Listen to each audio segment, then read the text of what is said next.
खड़े होने की जगह तक नहीं है और इसी को लेकर पुलिस ने उन्हें अलर्ट किया था। पुलिस का कहना था कि मेन रोड पर ये स्टेडियम है और ऐसे में आज वर्किंग डे भी है। बड़ी संख्या में जो लोग हैं वो दफ्तर या फिर स्कूल कॉलेज जाएंगे और ऐसे में जब वो वापस आएंगे उन्हें भारी परेशानी होगी। तैयारी है, आपको लोगों को रेडियो से, टीवी से, केबल से, सोशल मीडिया से बताना चाहिए था कि बड़ी बड़ी स्क्रीन लगाई हुई है, स्टेडियम के अंदर 40,000 लोग ही आ सकते हैं, मैक्सिमम 45 मान लीजिए, बहुत हद मार के 50 मान लीजिए। उसके बाद ऐसा क्यों हुआ कि इतने लाखों लोग स्टेडियम तक पहुंच गए? बेंगलुरु की हालत हम सब जानते हैं, बारिश में क्या होती है, शाम के टाइम जाम में क्या होती है, एक गाड़ी खराब हो जाए तो सड़कों पर क्या होता है हम सब जानते हैं। लेकिन उसके बावजूद आपने हज़ारों लाखों लोगों को स्टेडियम तक आने दिया, यही सबसे बड़ा फेलियर है। ये इतना बड़ा जश्न जो होना चाहिए था उसमें कहीं ना कहीं साफ तौर पर भंग है। ये हम कहें कि बहुत दुखद है ये हादसा।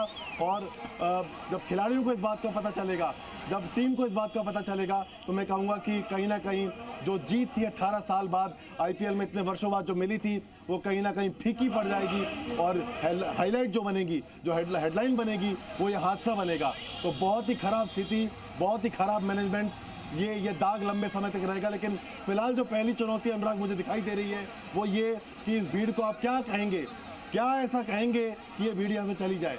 क्योंकि चाहे विराट कोहली हो, टीम के बाकी खिलाड़ी हों, अगर वो एक अपील कर दे, मुझे लगता है तो भी मुझे लगता नहीं कोई फर्क पड़ेगा इस समय, क्योंकि लोग चाहते हैं अपने हीरो। 20 लोगों के घायल।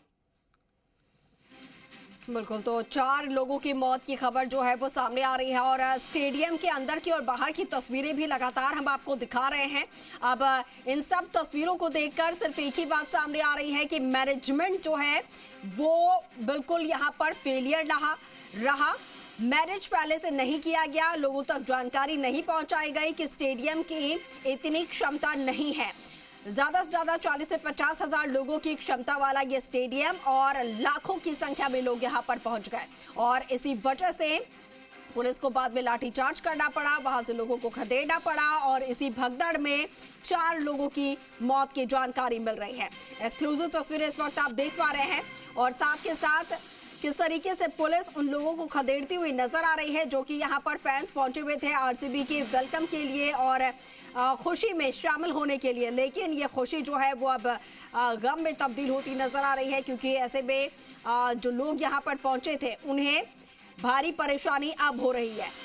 तो पहले से प्रशासन को ये लोगों को सूचित कर देना चाहिए था कि इस जगह पर आपको इतनी बड़ी संख्या में एकत्रित नहीं होना है, नहीं पहुंचना होगा आपको, क्योंकि वहां पर इतनी बड़ी संख्या में लोग नहीं आ सकते, वहां की क्षमता इतनी नहीं है।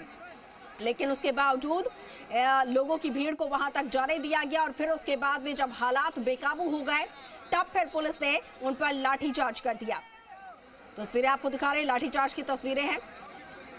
पुलिस जो तमाम फैंस यहाँ पर पहुंचे थे, जो युवा पहुंचे थे, उन पर लाठीचार्ज करती हुई, उन्हें खदेड़ती हुई वहां से नजर आई।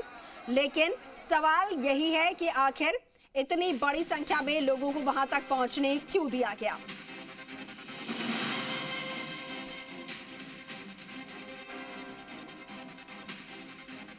और देखिए, ये जो मौत का आंकड़ा है वो बढ़ता हुआ नजर आ रहा है। अब सूत्रों के हवाले से खबर ये है कि 7 लोगों की इस भगदड़